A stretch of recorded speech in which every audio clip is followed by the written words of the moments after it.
Do you want to know how you can upload images on Midjourney? If yes, then this video is for you. Hello and welcome to Tech AI. It's your host back again with yet another interesting tutorial video. In this video, I'm going to teach you how you can upload images on Midjourney. Go ahead and open midjourney.com, log into your account, and you can see this plus sign over here. Go ahead and click it, and you can see you can drag or drop the images, or you can just click on this and it will lead you to your browser and you can select your image.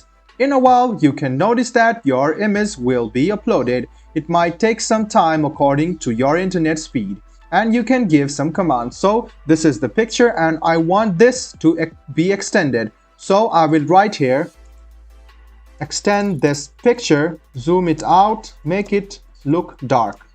So after I click it, you can see that my art is starting to create.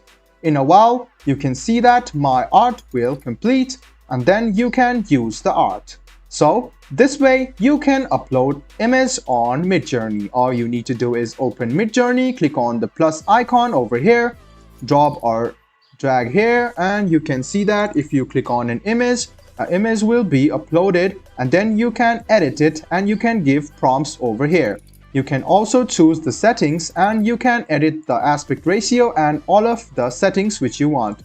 So I will write down zoom out this image by 1.5x and make it look cyberpunk. So after I write this, I'll click on enter and you can see that my image will be created. So this is how you upload an image on Midjourney. I hope this video was helpful for you. If you still have any kind of confusion, please do mention us on the comment section down below. Like the video, subscribe to the channel, and do hit the bell button for more. Hope to see you in the next video as well. Until then, goodbye, take care, and make sure you enjoy.